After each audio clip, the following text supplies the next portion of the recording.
to go in the half. By Adam Lucas, we've had him on before. GoHeels.com covers North Carolina. Adam, thanks for your time. How impressed were you with what North Carolina did to hammer Marquette last night or yesterday evening? Well, there's no doubt that was a very impressive performance. That's probably one of the most complete games Carolina's played this year. I think it helped that Marquette wasn't great, at least not on that day. But the Tar Heels really shot it well. They really defended well. They shared the ball better than they have all season long, 29 assists on 34 field goals. That's not the Carolina we've seen all season. We've seen it sporadically, and yesterday was one of those times that we did. What do you think about the matchup with Baylor coming up? What do you think their advantages are and their disadvantages? Well, I mean, as I told you guys when we spoke a couple weeks ago, I mean, the thing about Baylor is that they're one of the best teams in the country. They were also very impressive in their game yesterday. They're just their size, seeing them in person. It's not just one guy you got to worry about. It's all five guys have really good size and athleticism, and then they bring some more off the bench. So I think that's going to certainly be a big test. I think can Caleb Love play the way he did yesterday, both distributing the ball and shooting the ball?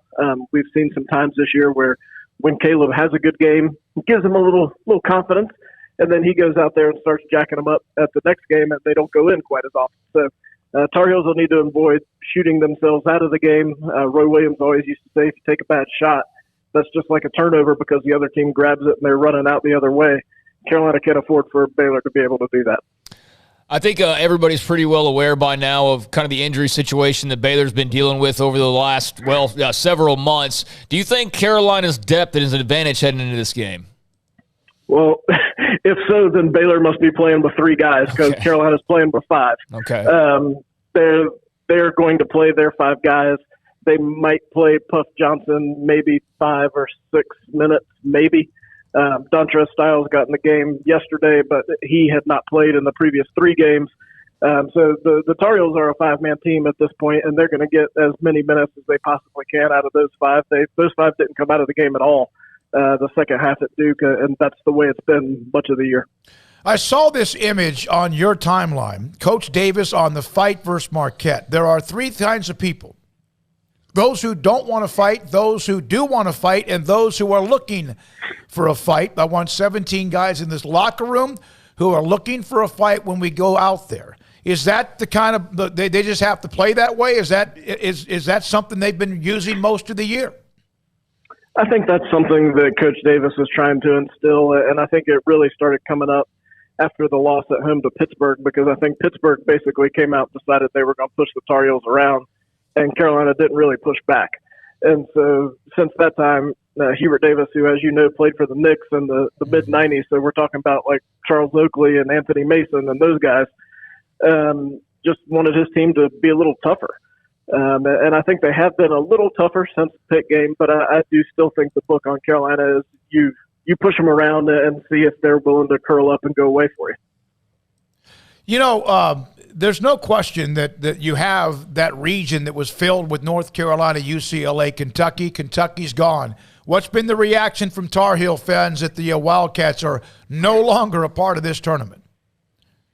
Well, I think the Team Carolina fans really want to see Leave plays later on today. Once that team is eliminated, then Tar Heel fans can rest easily and enjoy the rest of the tournament. Certainly, I mean, it's that time of year, and St. Peter's played great, and all you got to do is play great for 40 minutes, and I think in some ways that's the way Carolina is looking at tomorrow. I think if Carolina and Baylor played 100 times, Baylor is going to win the majority of those games, but Tar Heels got to play great for 40 minutes and see what happens. What is the floor for a successful season? Is it one round further than Duke? I don't think it's quite like that. I think the floor probably already was reached with the win at Cameron. As we talked about before, that's the game that's never going to go away in the Carolina-Duke rivalry. So now you turn to what can you do NCAA tournament-wise. I think the Tar Heels had to win yesterday. I don't think you can go out in the first round and feel like you had a great season. Carolina did that last year. They went out in the first round, and it was really disappointing. First time they had done that in the Roy Williams era, which is almost 20 years. So I think now you've won the game you really needed to, and that gives you the opportunity to play a really good team. And if you somehow happen to get a win in that game, then you feel great about yourself. But I think no matter what, you've got to compete. And there have been some games this year against really good teams where Carolina just hasn't competed, Kentucky being one of them. I mean, nobody would have thought after Carolina and Kentucky played in Las Vegas that Carolina would advance further in the NCAA tournament than Kentucky. But that's where we are right now. Is North Carolina, they've obviously been at times erratic. Is what we saw yesterday the ceiling? I know that they play better people, Baylor tomorrow. But is that, do you know what their ceiling is yet? I think that was probably the best version of Carolina yesterday, because you saw a team that shot the ball well from the outside, which this team has to do in order to be successful. You saw a team that really shared the ball well, which is something that's been a struggle sometimes this year. And you saw a team that was really able to utilize Leaky Black defensively. On the other team, Marquette, of course, had really one player that they were really concerned about offensively, and you could match Leaky Black up with him, and he took him out of the game almost totally. It was 2 for 15, Justin Lewis. So I think that's the best version of Carolina. No foul trouble. Nobody. You don't have to use the bench. I mean, that's an ideal Carolina game, I think, at this point. Their women's team, North Carolina women, are opening up the tournament, and they have been on and off. They, of course, have a nice history as well. What are your thoughts about who they are? Yeah, they're out in Tucson. They're going to play tomorrow night, 7:30 Eastern, against Stephen F. Austin. And they've got a third-year head coach, Courtney Banghart, who seems to be a really impressive coach. Carolina got her from Princeton, and she's really done a good job with a program that had kind of gotten in a rut. And it appears as though she's got them on the way headed back. They were on the kind of the fringe of the hosting discussion this year. Got 2 key players who missed the entire season with ACL injuries. So I think they feel like if they have a full deck next year, and this current sophomore class this year will be juniors, I think that's the year they're really pointing towards. Is that's a let's contend for the Final Four type season. One more thing, Adam. What is the future? What's North Carolina with the recruiting, where Hubert Davis is trying to take them? Obviously, this is not over. They might get in the Sweet 16 tomorrow with the defending national champions Baylor at 11:10 Central. What is their future? Yeah, it's so hard to know in college basketball these days, because you're never quite sure who's coming back, and you're never quite sure who's going to be coming in. Mm-hmm. I think Carolina thinks they might get Leaky Black back next year. He's a senior this year, but could come back again for his COVID year.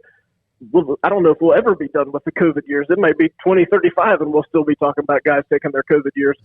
So I think he may come back. Armando Bacot's the big question. He's, of course, had a great season, but he's a junior, so he can come back next year. Got a 4-man recruiting class. One of them's already on campus practicing with the team. And then you just got to see who else leaves and goes. What does Caleb Love do? And then who do you find in the portal? Carolina found Brady Manick this year, and, I mean, he's been absolutely the ideal 100% perfect fit for exactly what Carolina wanted, both on the court and off the court. Of course, Carolina also got Dawson Garcia in the portal, and he was a little less than 100% ideal. So you just never quite know exactly what you're going to get, and it really gives you 2 recruiting seasons. You've got the recruits you signed, and then you got the transfer portal recruits that Hubert Davis and his staff will have to start getting after here in the next few weeks. Adam, thank you. We'll see you tomorrow in Fort Worth. Adam Lucas, GoHeels.com. North Carolina buried Marquette yesterday. Baylor and North Carolina tip it all off tomorrow in the Sweet 16 at 11:10. Yeah, Miami beats USC.